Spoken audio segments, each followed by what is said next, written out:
Okay. Hello, folks. Welcome to Manager Book Club. Yet again, this is The Making of a Manager first session, and we'll be meeting Julie Zhuo around 10:45 PST today, which is insane and crazy, and I have been looking forward to this for a very long time.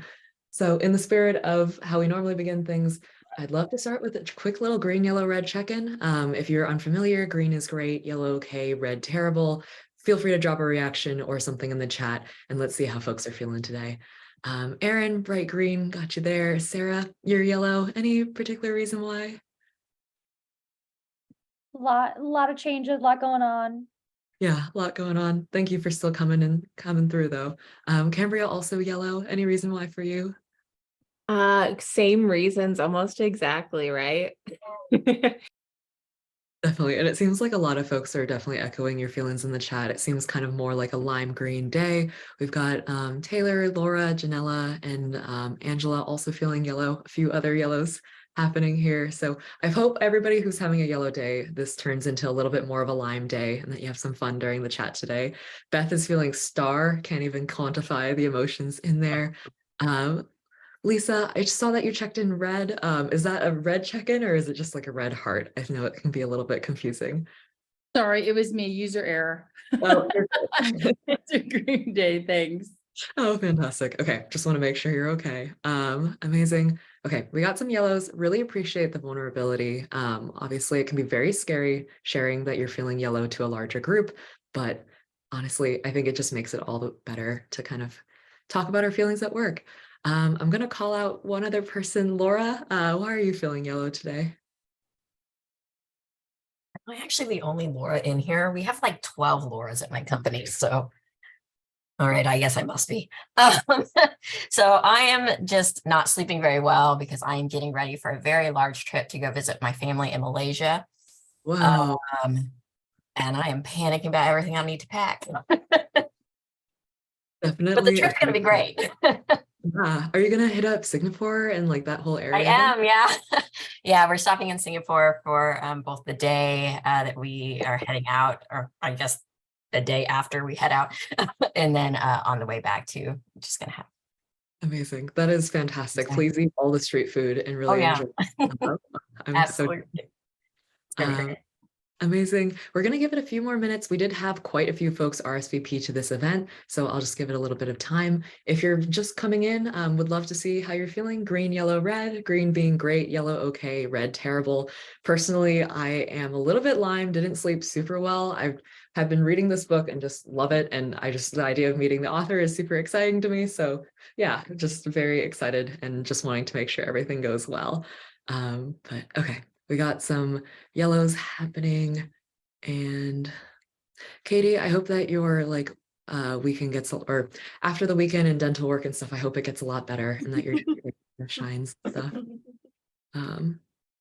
Amazing.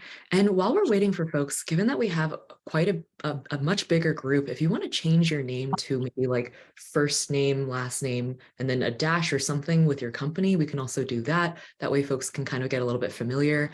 While we're here as well, I'm going to share over the member directory. So if you see somebody and you're like, oh, I want to get to know that person better, we have everybody's LinkedIn in one little neat place that you can kind of navigate as well. So for the folks that applied yesterday, we might not have you updated in the directory, but we'll try to have that updated as soon as end of day. So feel free to just like go check out the member directory and see who else is in this awesome little book club here. So with 51 people already, I think we're ready to start. So let's dive into today's materials. First, but without further ado, I'd love to introduce myself and my awesome co-host, Monica. Starting with me, I'm co-founder at Kona. We're the manager assistant in Slack and basically developed this product starting at UCLA in a dorm room all the way to present day over the last 4 years as a love letter to management. So we just really love management and everything that has to do with it. And we really want to make sure that managers are empowered to do empathetic, compassionate work. And Kona really tries to enable that all through Slack. I don't know, just what else? Other fun facts. I'm very queer. I'm left-handed. I play golf. I'm just going to throw all the fun facts into the room and stuff. Passing on to Monica, my lovely co-host. That was amazing. I'm also very queer. Pride Month, everybody. Yeah, my name is Monica. I'm the first marketer here at Kona. I love leadership. I love books. I used to lead 20 people and I read 100 books every year. So this is just the perfect merging of all of my passions. Today, I will be taking care of all things technical. So if you see me looking down, that's not because I don't think you're handsome. That's because I'm making sure that everything is working on a technical level. And I'm also going to take this chance to remind everyone to stay muted unless you're addressing the room, just to avoid a lot of like background noise. Thank you. Yes, amazing. And we'll have a little bit of other rules given that this is like a bigger group, and I'll get into that in just a second. I'd also love to announce that we have a Slack chat now, which is very exciting. Let me just pull up the link really quickly. But essentially, we have this book club has swelled from like a few applicants to over 250 members. And a lot of you have already gone out of your way to like connect with folks over LinkedIn. So it made the most sense to connect with folks over Slack. Some of you have already gotten invites and probably got like pings earlier today. I tried to invite people and then realized we had like 100-person cap on that. So let me just pull up the overall link for you right now. I would love it if everybody could join this by the end of the session. Essentially, that allows it so other folks that you meet during this entire event can find you in one set place, ping, and maybe like start a conversation outside of these events. The intent of this is you're going to make friends. It's going to be very collaborative. You're going to meet some awesome folks across industries. And we just really want to make sure that those connections stay intact way past these little 1-hour sessions that we have together. So join the Slack if you haven't already, add your profile photo and just start diving in. And a lot of announcements will of course be happening over the usual email and LinkedIn, but mainly through Slack now, so we can stop harassing all your different types of messaging channels. So yay, excited. Also, while we're at it, I'm going to go and demo Kona, which is now living in our Slack as well, to help us build community and get to know each other better. So a quick little transition over to that, and share screen over to here. So I think this will be a dual demo where I can show off our little lovely Manager Book Club Slack. So starting with the introductions channel, we already got an awesome intro from Sarah. By the way, Sarah, thank you. She raises chickens, so amazing. Ask her about the chickens that she's raising. You'll come here for announcements and have everything going on. Also, as you're trickling in, we have these subgroups that happen once a month, and that's where we have a lot smaller sessions where you can get to know folks. So we have customer leaders, APAC, EMEA, all the different types of sessions that are happening. Depending on your role and time zone, we'll throw you into these little subgroups, and that's where you can engage with Kona. Essentially, you can put in GIFs now, fun emojis, and the heart that you're feeling, and share how you're feeling at work. And in a manager sense, essentially, you'd be doing this with your team, and you'd be able to see how your teammates are feeling, regardless of time zone, where they're checking in, and how they're feeling that day. So you can essentially support folks in the moment. Kona will also go out of its way to message you or whoever's checking in with yellow or red with tips on how they can support their well-being. And it also doubles as an AI coach. So essentially, if you're going through some sort of project or some sort of scenario, maybe a conflict between teammates, Kona can help you message through those different scenarios, given how much time you have, and be able to give you live coaching 24/7, because management is tough and doesn't always obey different types of time zones. So if there's something keeping you up at night, you can chat it through with Kona, get live support, and be a lot better and stronger as a manager as we go on. There's one-on-one support, feedback, functionality, and stuff. But for now, this is what is most relevant for our little book club. So I'd love it to see, as we start to add folks and stuff, join the Slack. I'll add you to your mini group, and let's start checking in with each other. It'll only be twice a week, but it'll allow us to get to know each other a lot better before we meet up in person. So super exciting stuff. And you can download Kona and start it for free. It's completely available on the Slack App Store. So super cool stuff there. Let me transition back over to here. All right, so we have a group photo. I always forget this. This is why I put it in a very intrusive manner and said the thing. We need to take a photo so we have proof that this actually happened. So if you want to take a second, grab your book or grab the audiobook or your phone or whatever you were listening to it on, and we can take a little selfie together. Yes, you still have about 3 seconds left while I adjust the screen. Also, feel free to take your own screenshot because we have 60 people here. We can't fit everybody on one screen. So get your own screenshot set up ready. Oh, wait. I want to see if that helps. Like if I stop sharing. So yeah, we can fit about 4 more people, but it's still not everybody. So everybody get your own screenshot ready. Okay, and a 3, and a 2, and a 1, and a... amazing. I have the exact same face in every screenshot, because I only have one smile. Okay, Amazing. perfect. Yay. And Kyle, I appreciate that you wore blue for this. I'm not sure if that was intentional, but you're definitely on theme. So just wanted to call that out. Amazing. So before we dive in, this is a bit of a bigger group, so I just wanted to set some ground rules here. The first thing is that any sort of learning is really uncomfortable, and oftentimes there's some unlearning involved there too. I ask everybody to embrace the suck, keep an open mind, and know if you're feeling some discomfort, it probably means you're growing, which is awesome. The second, please assume positive intent. Of course, we're calling in from a bunch of different time zones and different contexts. We only have these little 2-inch Zoom screens to operate with. And so if something seems a little bit off, assume that they meant positive intent and that there wasn't any malicious stuff behind that. 3, please acknowledge, validate, and create space for diverse perspectives. All of you are here because you're leading teams, and you each lead teams in your own unique, special way. And so we want to honor and make space for all those different diverse perspectives and the backgrounds that you bring. So please do that. And finally, because we have a larger group, please raise your hand using the Zoom functionality. You should be able to see it inside the reaction section over there. Well, it's going to be very interactive. We have questions as always. So I'll try to take the first few folks that raise their hand and make space for new voices if we start to get some repeat hand raises. So that's, without further ado, does that sound pretty good? Are we good there and all clear, no questions? Okay, fantastic. So let's dive in. A very packed agenda for you today. First, we're going to go through the first half of the book. Always no worries if you weren't able to get to it. We know that you have some of the busiest jobs in the world. We will be going over chapters 1 through 5 and the big ideas from the book, but none of it will be asking you to recite. There is no test, don't worry. Then we'll be going through a Managing Your Self Strengths Finder workshop where you get to know somebody one-on-one and reflect a bit on your strengths as was dictated in chapter 5, which will be really exciting. And the main event, you're going to have a Q&A with Julie Zhuo. We've had some questions already pre-picked from the folks that were nice enough to submit ahead of time, but we might have time for 1 or 2 hand raises at the very end if we can squeeze an extra question in. So if that sounds good, let's dive straight in. And let me actually adjust my screen because this is bothering me. Okay, we're doing great. All right, so let's go. We're going over the very first half. That's chapters 1 through 5, roughly 136 pages if you were reading the hardcover.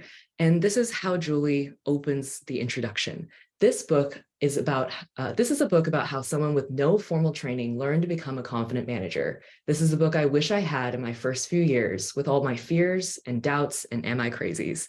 And I think as you're reading this book, you can really feel it. It's a love letter to management and a really honest take on how hard it is to be a manager when you're first figuring everything out. So we first ask, what is management? I believe this as deeply as I believe anything. Great managers are made, not born. It doesn't matter who you are. If you care enough to be reading this, then you care enough to be a great manager, which I just love how motivating she is. So let's define management. Management, this is the crux of management. It is the belief that a team of people can achieve more than a single person going at it alone. Your job as a manager is to get better outcomes from a group of people working together. Simple enough, but of course has a lot of hidden complexity to it. And so as she's going through, she points out 3 things that managers should be thinking about all the time: purpose, people, and process. Why does our work matter to each individual? Is my team set up for success? And what does success look like? And I kind of want to hinge on that last question and open up our first question to the group. How do you define great management? And how does your definition compare to Julie's? I'll get a few hand raises and let's start talking about it.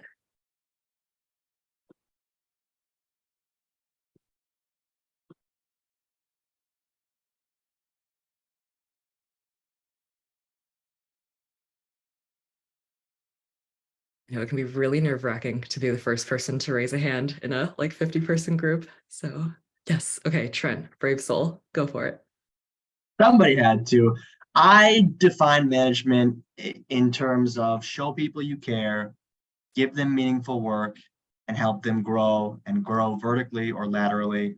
And I like to think it's in alignment with what Julie's saying. And I view this book as like one of the staples in terms of management and how to become a manager, because it's not so easy. It's one of the biggest jumps you can make in your career. And I really anchor to show people you care. And if you do that, I think you're going to be well on your way. Well said. Love it. Michelle, go for it next. Hey, Anne. So I think my definition of management continuously changes as I get farther into management. But one thing that I really try and use to define the management experience is somebody who is incredibly adept or focused on removing roadblocks for their managees and allowing them the space to do their best work, which I also think is very in line with kind of with Julie's sentiment. But to me, that's been like a really guiding principle for how to be an effective manager is like how can I use my influence, my status, my power to pave the way so that my reports can really do the best work possible. I love that. I often hear the words steward and advocate when used to describe great managers, and I think Yeah, those like a service leadership. Exactly. exactly leading from behind that entire concept. I love it. Awesome. This was the warm up, so I'm gonna move on to like the next section and stuff, but thank you so much for sharing. So the first 3 months, no matter how you've arrived at your new role, congratulations are in order because this much is true. Somebody, more than likely many people, believed in you and your potential to lead a team, which I think is in order for like that. Congratulations are in order for everybody in this room. This exact quote applies to all of you. People trusted you and still trust you to this day to lead teams and lead the company where it needs to go. So there are many paths to becoming a manager. And I think I really love the way that she outlined these four. There's the apprentice, your manager's team is growing, and so you take part of it. There's a new boss, you're coming in to manage a newly established team.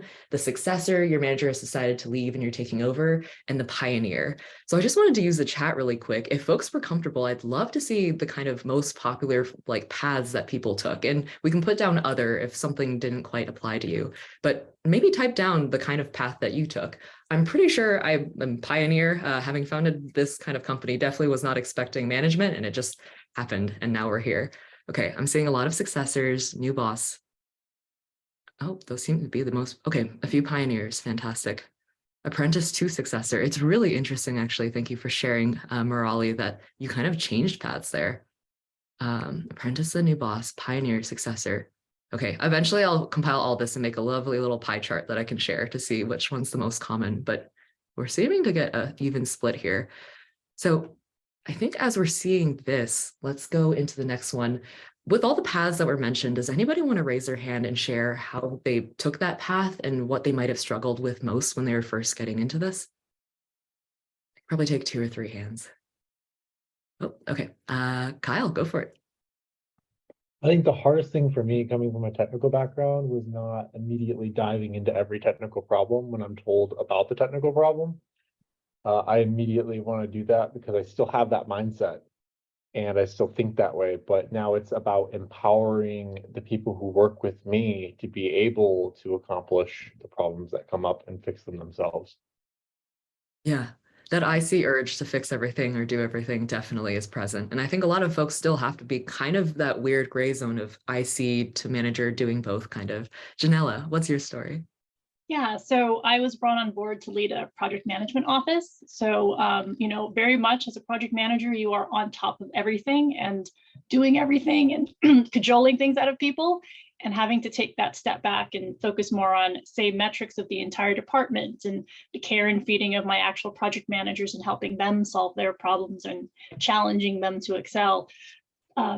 That's kind of a little bit of a microcosm of what you already do on a project. But here, these were actually people kind of depending on me, and my view of them would actually impact their end of the year performance review, their bonuses and things like that. So it was just a very different interaction with team members. But I love it, right? I love what I do these days. Yeah, definitely. I think it's really important to acknowledge that power dynamic that's at play. That's always going to be present so far as we're in hierarchical structures. So that makes a ton of sense. And last but not least, Taylor, I also saw there was a 4th hand and it kind of disappeared, and I have short-term memory. So I'm just going to assume, yeah, go for it, Taylor. Thank you. For me, I started leading a support team about 10 years ago at a tech startup, and they didn't have a support team, and I was sort of on the unofficial support team, and I started to take the lead and doing things like scheduling people, having one-on-ones, seeing what they wanted to do, just because I felt like that was what was needed. And my biggest challenge was having that recognized the right way by leadership, because I was like, I'm doing the things I should be, part of management trainings, part of management discussions. So it took me a little bit to kind of get in and kind of prove that what I was doing was useful. Yeah. I love that perspective. And also it's crazy that you can be a manager, but not really be treated as a manager. And that happens all too often, especially with folks successor roles, what have you. I think it's also something to really acknowledge. A lot of the folks in this room have been managing for many years. So keeping in mind what it was like in the beginning can really help you develop and support your direct reports who are becoming managers for the very first time. I think that's the beautiful part. There's like this passed down nature to it. I'm going to move on to the next section. Leading a small team. Managing a small team is about mastering a few basic fundamentals, developing a healthy manager-report relationship, and creating an environment of support. So I love the way that she's able to just break down these really complex ideas into simple ones. And I wanted to split some of her tips into one-on-ones and team-wide. So your one-on-one relationship with an individual and maybe the team-wide culture you're trying to create. And when she's talking about the one-on-one relationship, she actually presents us with a test. There are 3 points that you need to measure basically to understand how much your direct reports trust you. And so the first one is my reports regularly bring up their biggest challenges. Number 2, my report and I regularly give each other critical feedback. And number 3, my reports would gladly work with me again. And these are challenging questions. You can't always prove number 3 until maybe some time has passed, but really understanding feedback as a crucial crux and kind of maybe tester zone for trust is really, really important here. And also, as we're talking about team-wide culture and preserving that, helping people play to their strengths, reinforcing and at times having to make hard calls because of the no asshole rule. And if you don't believe someone, being able to be honest with them and have honest conversations about performance is crucial. And so I just really love those different things. I particularly wanted to talk about the no asshole rule that she brought up, which is essentially a concept that regardless of how skilled this person is, assholes on the team will hurt team culture at scale and will demotivate folks from actually performing at their best. Has anybody had to deal with an asshole on the team, and how did you deal with that? I'm getting some head nods here. I'll take a hand or two and we can move on to oh, okay. Ashley, do you want to share your story? And we can keep it all in order, of course. I know, I'm remembering that we're recording. So Yeah. thank you, Hyun. This happened earlier on in my career. And I'm one of those folks who tries to be incredibly approachable. I work in internal communications. So I think that it's really important that I can work with everyone, any stakeholder. And early on in my career, a very senior leader came up and just lambasted me for something that ultimately was not my fault. But I didn't know how to react. And so I stood there and I was frozen, kind of like the fight or flight. I just stood there. And my manager was behind me. I will shout him out, Johnny Liu, he's amazing. And he goes, she didn't do that. You shouldn't be talking to her that way. Like, she's just trying to help you. And it was that him stepping in and showing me, you don't have to have that kind of interaction with someone. Like, you can actually say, this isn't okay. And having someone do that for me gave me the strength to do that for others when I saw inappropriate behavior or assholes showing up in work. Wow. I love that story. And your manager does sound amazing. That is fantastic. And I'm so glad that you can carry that with you. Ashik, do you want to share an experience as well? Yeah, I'll try to share something quickly. So instead of asshole, I would say there was one colleague, a stakeholder, who was unreasonable. I have found many unreasonable colleagues in the past. So this particular director of engineering, and I was a senior manager, was trying to unreasonably put blocker on our project success in many different ways.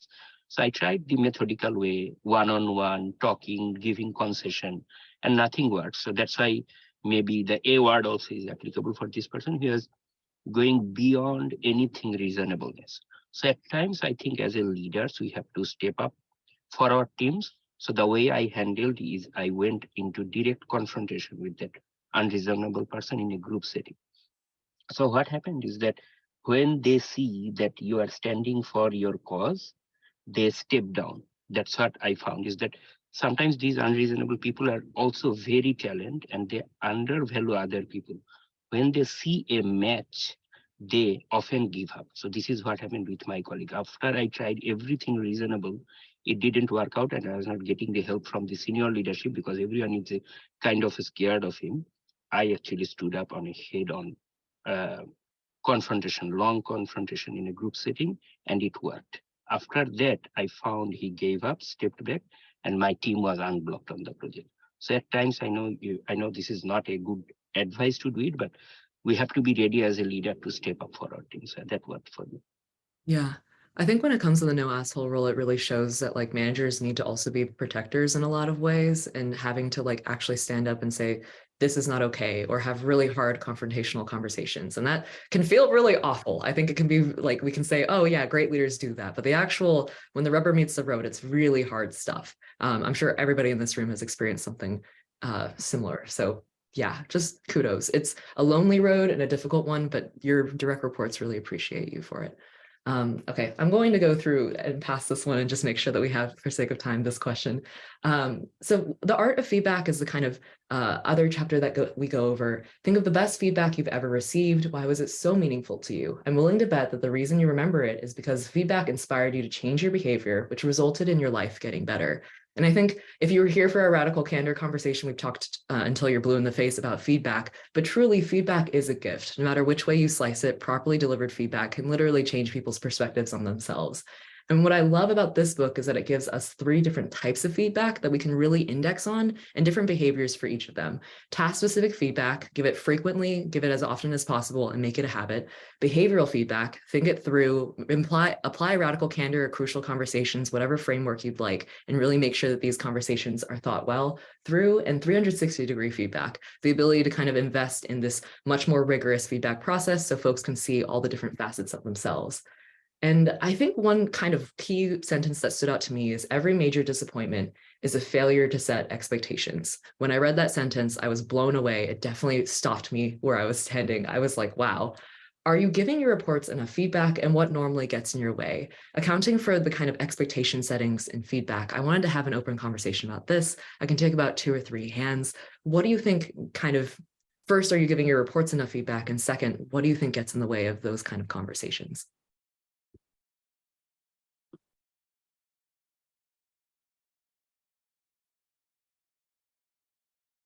Yeah, Jasmine, go for it.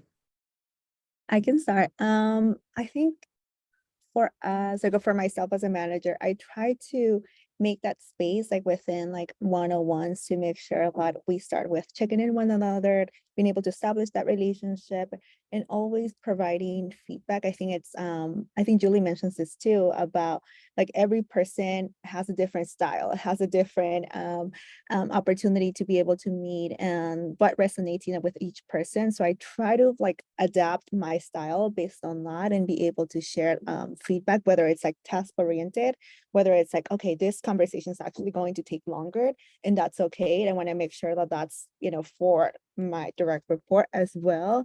And then I feel like sometimes what gets in the way, honestly, is like all these other things that are coming up. Sometimes it's like, oh, there's a project deadline, or we have something coming up at the office, or there's like something that is going on, you know, in the next few weeks, or there's actually coming, you know, something that's going on in leadership. But it's, I feel that the more we prioritize it and the more we lead by example, and then it comes a lot easier for us and for others as well. Like if we're doing that, there it's going to like kind of set that expectation and behavior of like, oh, it's a good thing that we're actually sharing, you know, with one another. Like you said, like feedback is a gift, and if we're able to kind of present it that way, then it, you know, the others will be able to also notice and share that it is a gift to receive it and build that muscle, right? Because it takes practice to be able to deliver good feedback.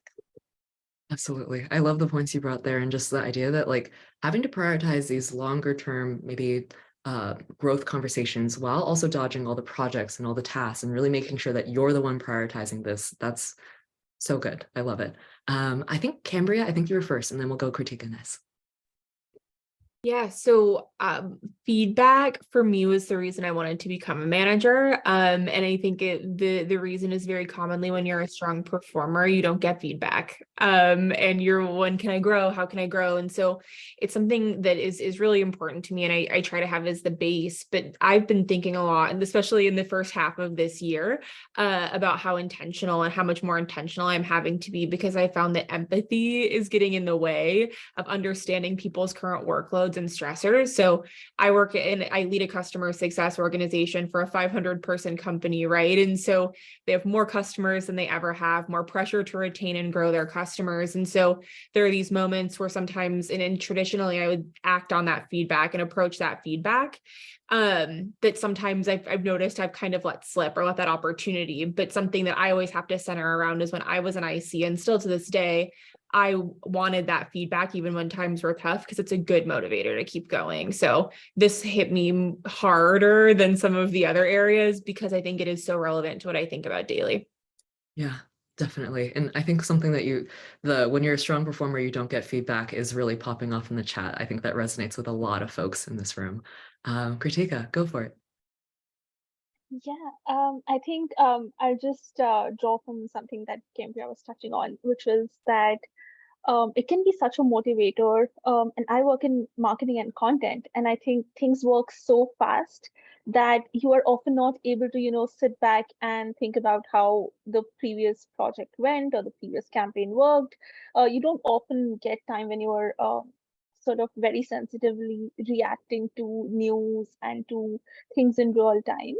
And I don't know, something as simple as a social media post going viral might be a great thing. There might not be a formula to this, but it's still a motivation. And that also means that there will be days when things won't be going viral. And so it kind of goes that way, where there's also a cultural aspect to it.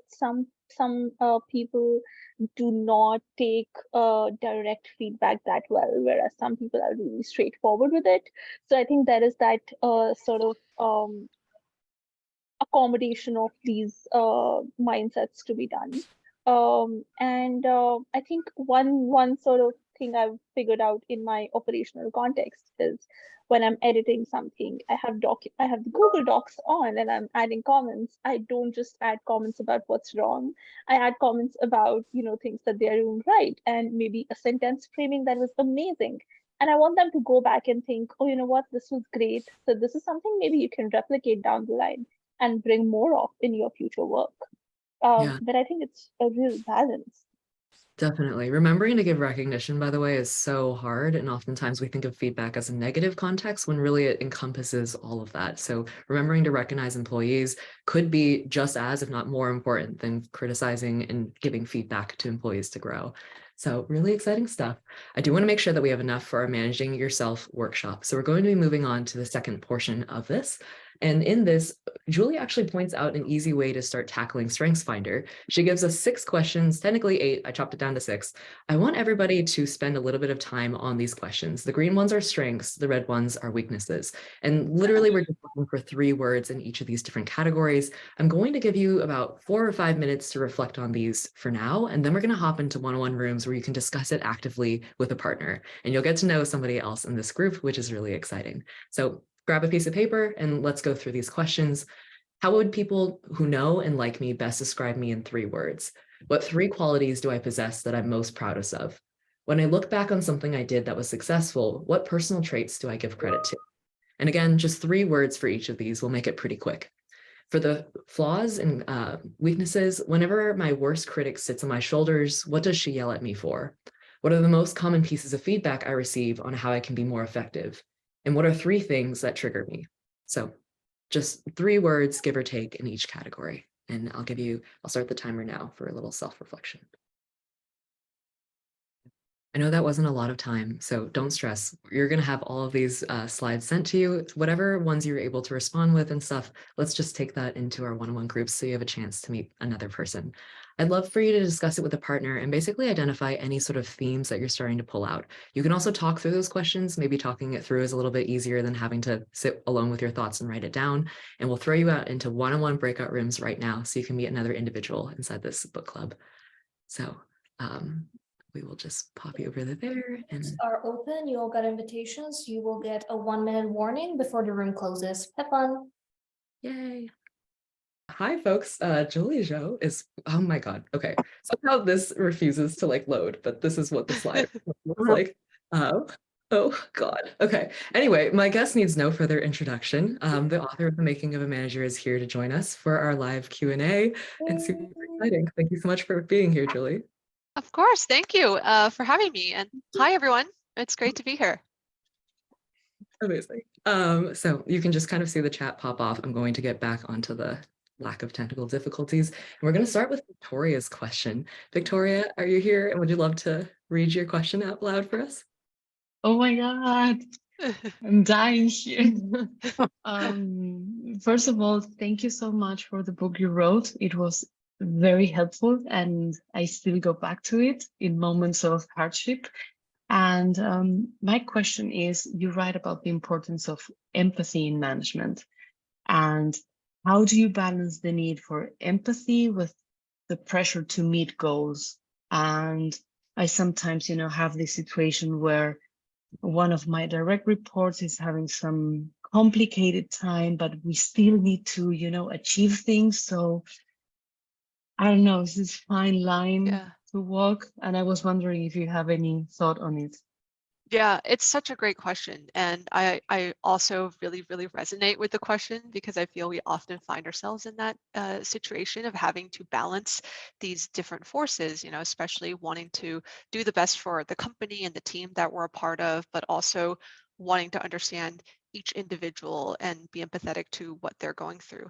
So my general framework for this is I'm a big believer that the more there is very clear transparency about the why, then the more that people who are skilled, who have that right context, can make the best decision on the ground. So the first thing that might be a problem is that you think something is really, really important and we need to deliver this, but maybe not everyone has that same context or maybe feels even the same level of urgency. So the first thing is, okay, well, can that be deeply communicated? Can everyone really understand the why? Because sometimes it just feels like my manager wants me to work harder or deliver this sooner, but does it really matter?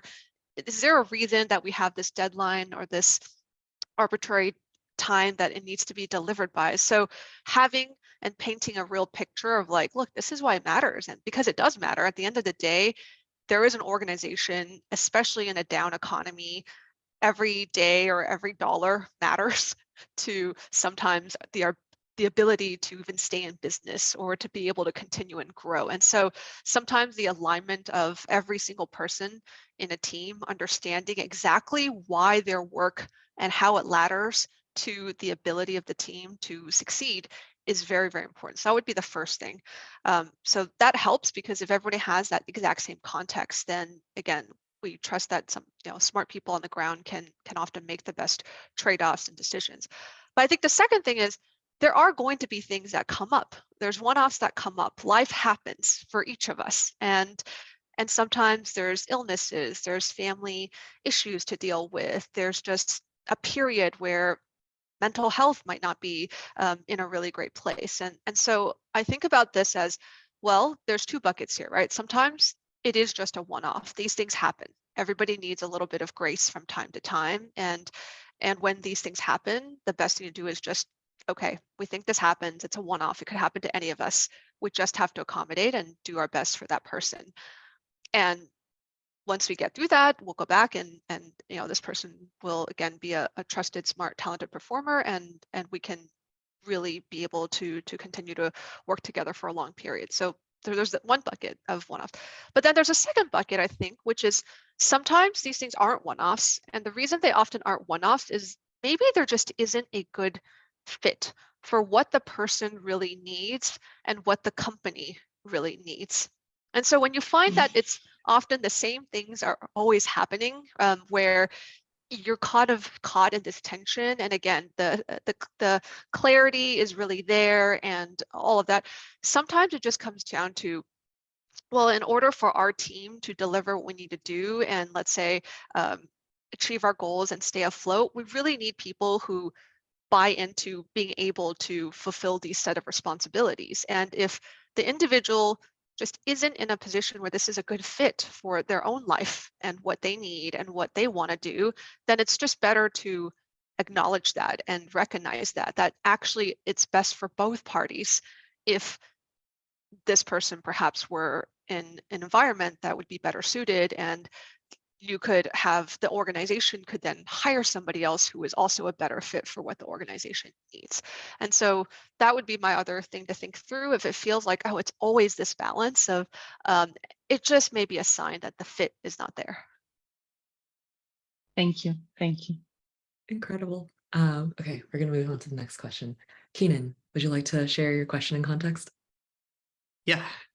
Well, thank you, Julie, just for continuing to give back to this community. This is amazing. Well, my question was around process creation. How, as a manager, I know we're expected to create process, but how do you balance the creation of process yourself versus delegating that responsibility to a direct report? Like, sometimes I feel like we hire these amazing people that we give the outcomes to on a project, and I'm not sure like how much I should take on myself versus letting that person create the process and owning it for themselves. Yeah, I love this question, and I love your instinct too. It sounds a little bit like your instinct is, hey, I hired these great people. Let me just let them do their thing. And I think that is right. So I go back to the framework that I discussed in the book, which is a lot of times for you, the best thing that you can spend your time on is the intersection of what you will uniquely be able to do better than everyone else on your team. And it could be because you have more experience, you just naturally happen to be very skilled, but it could also be because you sit at a vantage point that gives you a different and unique and distinct perspective compared to each of the people on your team that report to you. So sometimes that purview is actually really important. For example, that vantage point allows you to, if two people are they're both fighting for a particular resource, right? Like your vantage point of being the bird's eye view will help you be able to resolve that more neutrally than what you could ask each of those people to do individually. So the intersection of what you're most well equipped, what's most important to the organization, and then also what you are best equipped to do is what you should focus your time on. So if there's a particular process and you think actually a report of mine may be equally able to do that, or perhaps even better because they're closer to the ground of this particular process, then the right instinct is, okay, let's have them go in and do that, and let's see what happens. But if you feel that this is a process that actually needs to, for whatever reason, be extremely consistent across all of your different reports, for example, sometimes hiring is like that. You don't want one report to have a completely different way of hiring and doing that than another report, right? Like those types of things, the consistency matters, and the vantage point from where you're sitting may matter more. So those might be something where, again, you can still have somebody run it, but have them understand that they then need to do the homework of somehow doing it as a group, because this needs to be something that applies to the team as a whole or to a larger group of people as a whole, and then that needs to be run differently. So that would be my advice for you, is go back to the intersection of what are you most well equipped to do, what do you have the unique vantage point on, and also what's most important, and focus on that. And everything that you possibly can delegate, go and do that, because it really empowers people and it makes the team be able to scale better. Great. Thank you. Appreciate it. Wow, that was amazing. Thank you. And last but not least, Trent. And afterwards, we might have room for one other hand raise. Trent, go for it. Hi, Julie. This book should be on top of a shrine in every workplace. It's glorious. Some time has passed since you've written the book. What key takeaways do you hope that readers gain from this book? And then is there anything you'd like to add or emphasize based on your experience since writing it? Oh, thank you so much, Trent. And I love this question. I think if there's one thing that I go back to over and over, it's this idea that management ultimately is about context and over time making good judgment calls. What we're trying to do is better and better hone our ability to make good decisions, which really comes down to judgment, and it comes down to a real understanding of context. And I'm constantly humbled by how, oh, I think I've done this type of thing before, but now I'm in a completely different context. And so it doesn't just translate what I used to do before. I now need to almost from first principles rediscover what are the right tools. And so for me personally, I went from managing a really large organization at Meta, and recently in the last couple of years, I'm now doing my own startup, which goes back to starting with me and my co-founder and a very small number of people. And I was very humbled by the fact that, hey, I thought I knew how to hire and I thought I had all these great processes that I've built up through years, but being a startup was so fundamentally a different context that some of those habits just simply did not serve me. And I had to go back to the drawing board and learn the hard way that, you know what, that was great, but now we're in a different context and we need to like go back to these, again, core fundamentals about what our context needs, and in thinking about process and in thinking about even the way that I spend my time. So that's definitely one thing, is now I have a greater appreciation of, let's say, very, very small on the sort of the manager as entrepreneur context versus managing a larger company. I think another thing, of course, is that when I wrote the book, and I think most of us who work in tech companies were in a period of huge growth, and the economy was doing really well. There was a lot of capital going around. Everybody was growing. And so I call that almost like peacetime in some cases, because it means you can really invest further into the future. You have this idea that, oh, if I'm going to hire this person, maybe I have a lot of time to be able to invest in them, invest in the team. And of course, what we saw over the last couple of years is that in many industries with the pandemic, and then afterwards now in what we've seen with tech and the tech recession, the context is totally different. Now companies are struggling far more because of what's changed in the macro economy. And so what I felt I even talked a lot about in the book may not actually be applicable or the best sort of things you can do in a zone where money is really scarce. And to Victoria's question, there's a lot of pressure to be able to deliver, and decisions have to be made really quickly, and everybody is really relied on to almost, you know, come together and do far more for, even in some cases, fight for survival.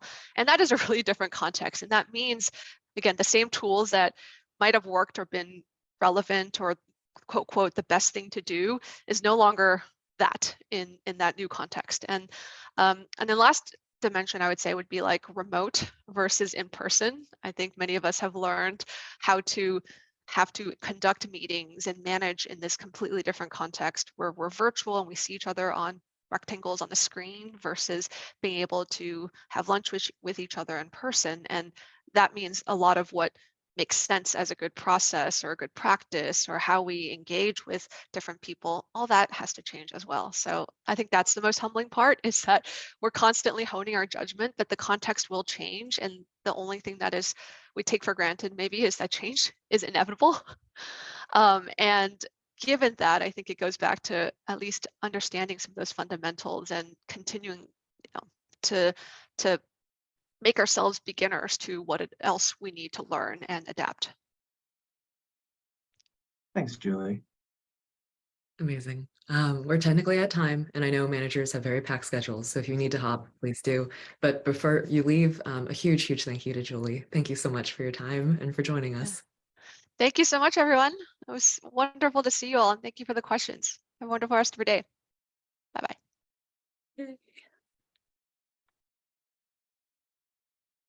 Okay, awesome. And don't forget to join the Slack. Thank you for attending and joining us for another session of Manager Book Club. Amazing.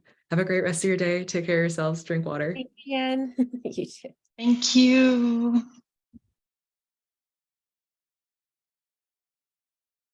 Amazing.